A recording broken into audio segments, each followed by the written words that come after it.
Bonjour tout le monde. Aujourd'hui, je vais vous présenter quelques nouveautés intéressantes de FemDesign. Euh, la plupart d'entre vous n'ont pas encore travaillé avec le logiciel, alors je voudrais donner une petite explication sur les possibilités du logiciel.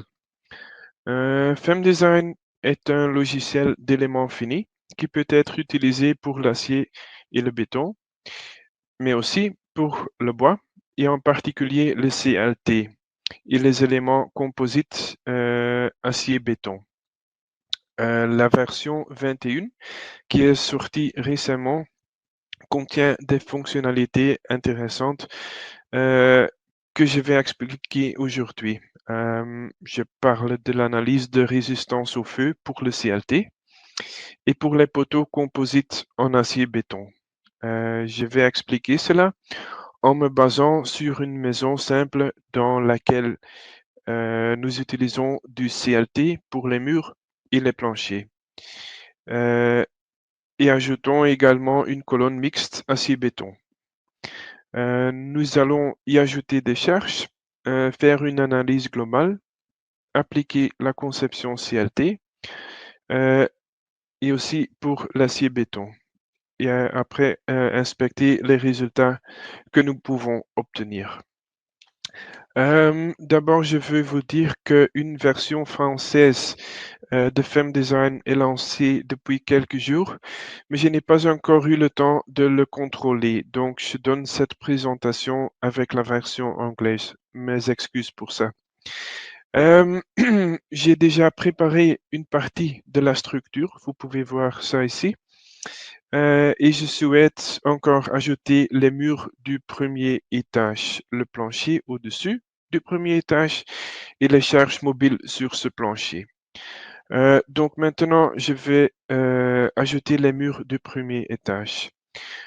Puisque je veux montrer les possibilités avec CLT, j'ai choisi d'utiliser Timber Walls et vous pouvez trouver ça ici. Une boîte d'analogue s'affiche et lorsque j'ouvre ici les paramètres par défaut, une fenêtre apparaît dans laquelle je peux définir les paramètres des murs. Dans l'onglet matériaux, je peux choisir des murs orthotrophes, mais pour cet exemple, je choisis CLT comme modèle mécanique. Dans le tableau ici à gauche, apparaissent un certain nombre de matériaux CLT standards dans la bibliothèque, mais vous pouvez toujours ajouter vous-même des matériaux spécifiques avec les données du fabricant. Si vous souhaitez ajouter un matériau vous-même, vous le faites en cliquant sur Nouveau, en saisissant un nom et un manufactureur. Donc,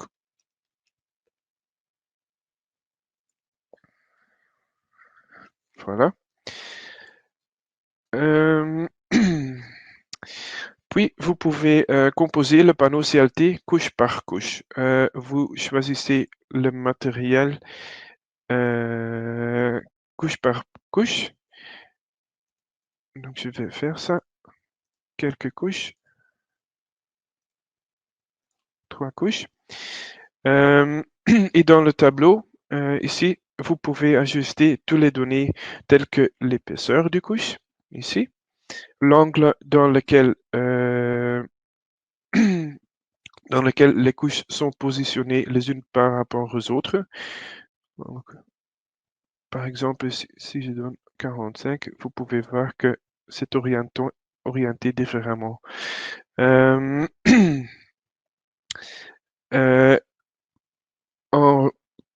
En survolant les couches avec la souris, vous pouvez voir dans le tableau quelles données s'appliquent à elles. Et dans l'onglet ici, Limit Stresses, contraintes limitées, toutes les données matériaux en termes de contraintes peuvent être ajustées dans le tableau en fonction des données fournies par le constructeur. Nous pouvons également Ici, ajuster les facteurs KDEF et les facteurs de réduction de rigidité en dessous du tableau.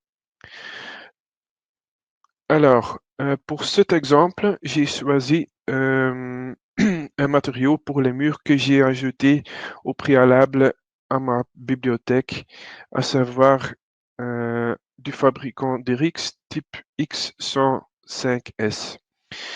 Vous verrez ici également deux cases qui peuvent être cochées ou décochées pour inclure le couplage de cisaillement entre les couches, ici.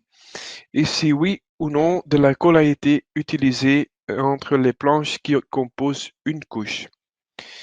Dans l'onglet bordure, border, je peux définir les rigidités des bords avec mes propres valeurs pour les translations et les rotations, ou utiliser des types prédéfinis. Et dans ce cas, je choisis le type prédéfini articulé.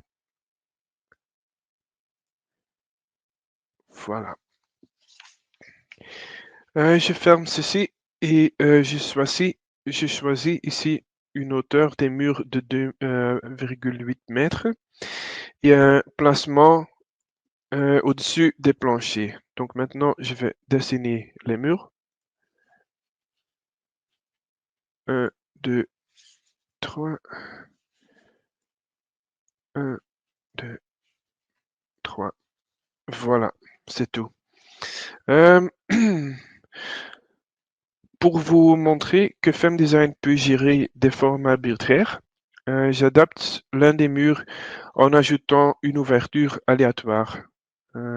Donc, je sélectionne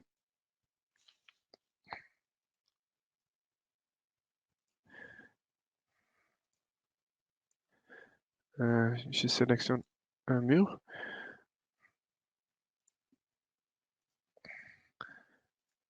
Et j'ajoute une ouverture. Donc, c'est seulement pour vous montrer que ça c'est possible et que FemDesign peut faire ça. Maintenant, je vais ajouter le plancher au-dessus de l'étage. Et pour cela, je choisis Timberplate. Ici aussi, j'ajuste les paramètres par défaut, analogue aux paramètres des murs CLT. Donc ici, je choisis CLT et pour ce plancher, je choisis un matériau d'Erix L165S et les rigidités des bords aussi articulées. Voilà, je dessine le plancher. D'abord la direction et après la planche, le plancher lui-même. Voilà.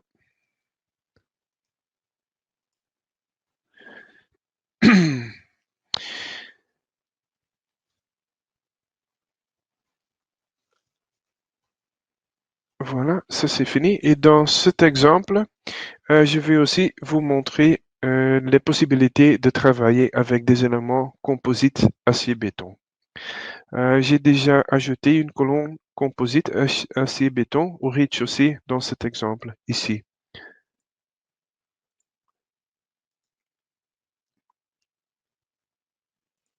Voilà. Donc vous pouvez choisir une colonne normale ou une colonne composite. Et vous avez la possibilité de choisir entre quelques formes composites. Je vais montrer ce que j'ai préparé. Donc, dans ce cas, j'ai opté pour un profil tubulaire rond d'une épaisseur de 10 mm et en acier S355 rempli de béton C3037 et la colonne est articulée aux extrémités. Voilà. Donc ça c'est possible. Et voilà, la structure est dessinée. Maintenant, je passe à la prochaine onglet Donc c'est loads, charge, où toutes les charges et les combinaisons de charges sont créées.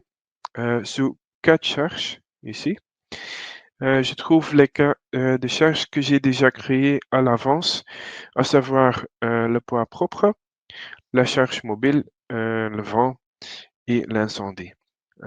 Ces cas de charge s'affichent ici dans le menu déroulant. Pour les charges mobiles, je vais encore ajouter une charge ici sur le plancher de l'étage. Donc je vais faire ça.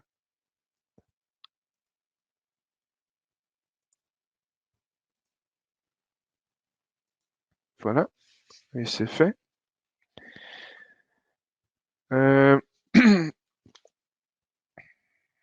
Les autres charges, je les ai déjà ajoutées au préalable, donc c'est tout ce que je dois faire ici.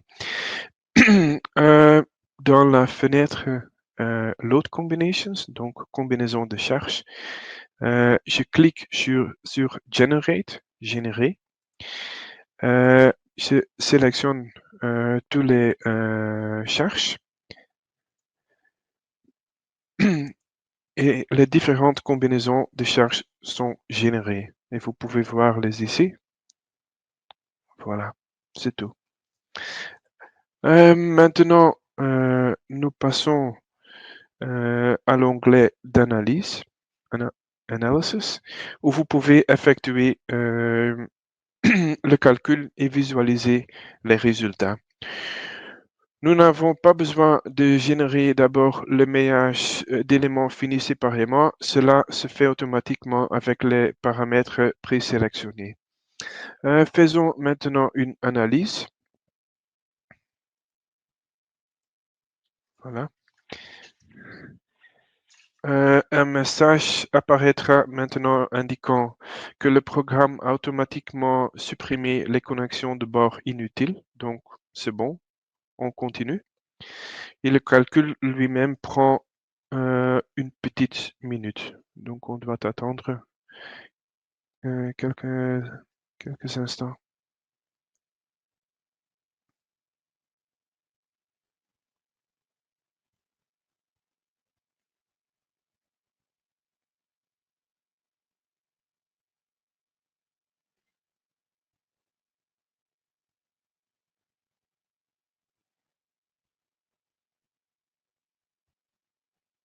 Et vous pouvez voir ce qui est en train de calculer.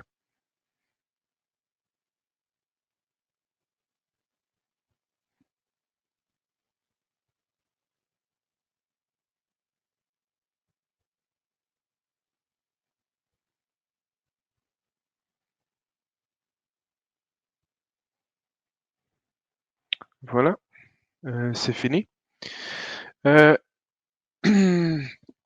Examinons maintenant les résultats qui se trouvent ici sous Quick Tools et ce bouton ici, Résultats. Les résultats les plus demandés que nous trouvons ici sont bien sûr les déformés, les réactions,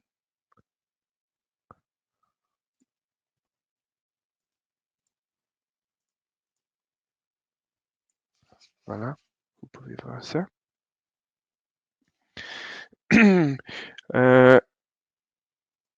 Ici, les efforts internes des poutres ou des poteaux. Donc, vous pouvez voir ça pour le poteau. Et les contraintes de coque laminée, ici, qui s'appliquent au CLT, bien sûr. Et pour afficher les contraintes dans les éléments de plaque CLT, nous examinons ceci. Par exemple, si nous regardons ici, sigma X en haut, et nous choisissons la première couche, nous le montrons à l'aide d'une palette de couleurs. Voilà. Examinons maintenant les résultats détaillés d'un point particulier dans un des éléments de plaque CLT. Donc, nous sélectionnons cette plaque et maintenant un point spécifique. Par exemple, celui-ci. Alors, vous recevez ce résultat. Ici, nous voyons clairement que dans Theme Design, cela n'est pas considéré comme un panneau orthotrope, mais comme un élément CLT. Vous voyez ici que les contraintes changent couche par couche, puisque chaque couche a une orientation différente. Voilà, vous pouvez voir ça. Nous allons maintenant nous intéresser à la conception des éléments CLT. Et nous allons dans l'onglet Timber Design et nous sélectionnons ici les panneaux CLT dans le menu déroulant.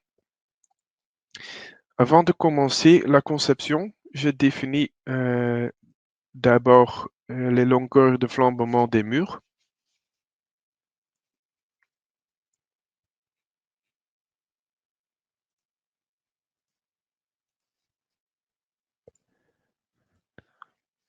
Voilà, et vous pouvez choisir le type. Voilà, ça c'est fini. Maintenant, je vais effectuer une vérification sur tous les éléments CLT et je peux voir l'utilisation de tous les éléments CLT. Donc, je sélectionne tous les éléments et je clique sur Check.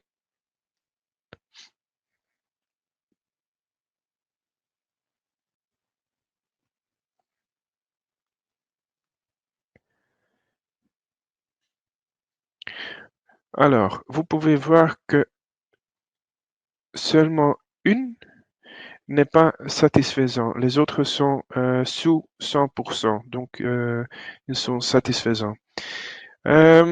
Si nous voyons ici des panneaux qui ne sont pas conformes, nous pouvons revenir à l'onglet Structure, donc de nouveau à ici, où on définit la structure et changer la section et réessayer. Mais c'est plus facile d'utiliser la fonction Auto-Design. Je vais vous montrer ça. Nous cliquons sur le point ici sur Auto-Design et après sur le point d'exclamation. Maintenant, on va aux paramètres. Et ici, nous pouvons spécifier une utilisation maximale autorisée qui doit être respectée dans la conception. Ici, par exemple, j'ai choisi 97. Et nous pouvons sélectionner les sections que nous voulons utiliser ou pas.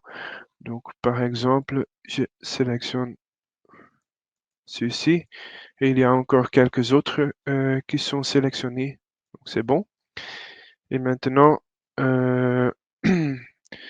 je sélectionne les panneaux que je veux concevoir, donc seulement celui-ci, et je clique sur Design pour commencer la conception. Le logiciel examinera ensuite lesquels de vos matériaux sélectionnés restent en dessous de votre utilisation spécifiée et proposera la conception la plus économique. Donc, il a proposé ici le L160. Alors, c'est bon. Si nous voulons maintenant effectuer une analyse de résistance au feu pour le CLT, nous sélectionnons dans le menu déroulant CLT Panel Fire Design. Nous cliquons sur les paramètres de calcul, ici, et nous sélectionnons toute la structure ou peut-être seulement une partie de la structure, mais moi j'ai choisi toute la structure. Dans la fenêtre qui apparaît, vous pouvez définir les paramètres de calcul. Premièrement, ici, nous pouvons entrer la durée de résistance au feu que le bâtiment doit supporter. Donc, je choisis par exemple 30 minutes.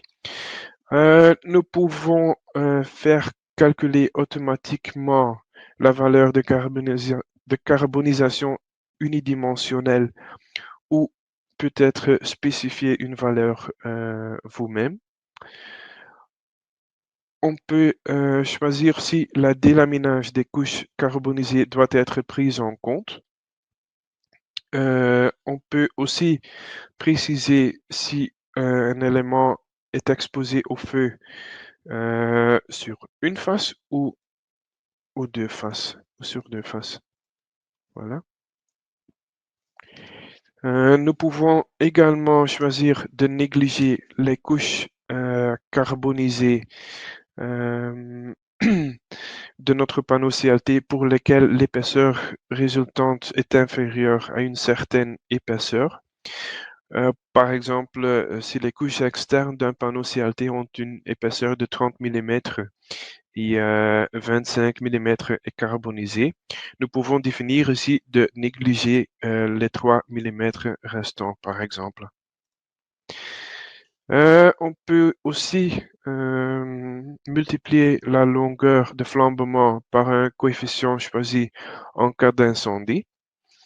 Et enfin, il y a aussi la possibilité de prendre en compte un délai avant que les panneaux CLT ne commencent à carboniser si des éléments de protection sont fixés à la structure. Alors, maintenant, je vais effectuer un check. De nouveau, je sélectionne tous les éléments et je fais check.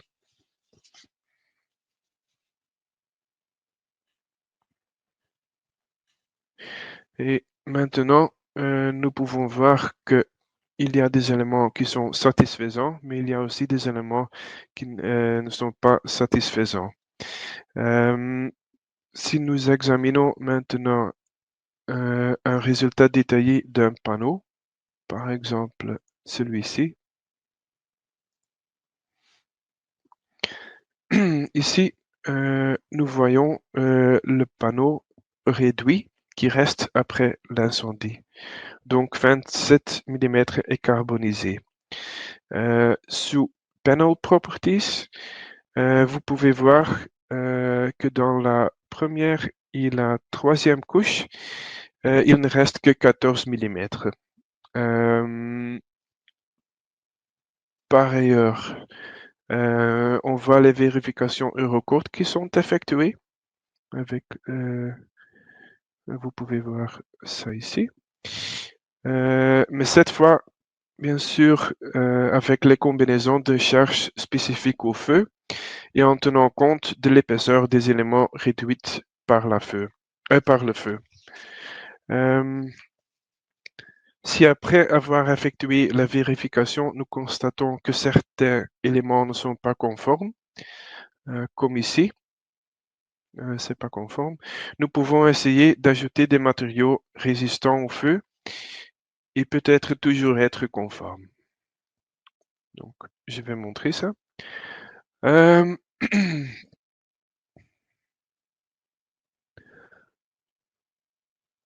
Dans les paramètres, de nouveau Auto-Design. Et dans les paramètres, nous définissons un matériau de protection contre l'incendie que nous voulons appliquer. Divers paramètres peuvent également être définis, tels que l'épaisseur du matériau, ici, contre l'incendie, et le pas par lequel ces épaisseurs sont augmentées jusqu'à ce qu'ils répondent aux exigences.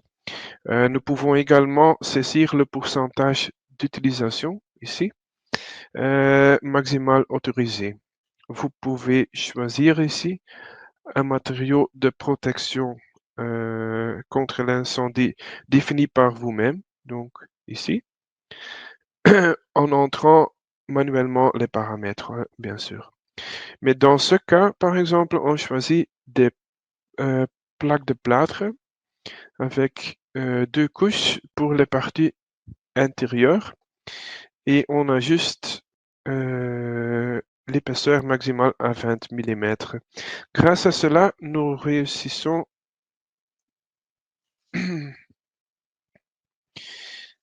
si tout va bien, nous réussissons à faire en sorte que les panneaux CLT répondent aux exigences de résistance au feu. On va attendre le résultat. Voilà, et le résultat est 99%, donc c'est bon. Après l'application du matériau de protection contre le feu, et vous pouvez voir ça sur la structure aussi. Celui-ci est bien sûr également ajouté au résultat détaillé. Si vous allez voir les résultats détaillés, vous pouvez voir ici le matériau qui est ajouté au panneau.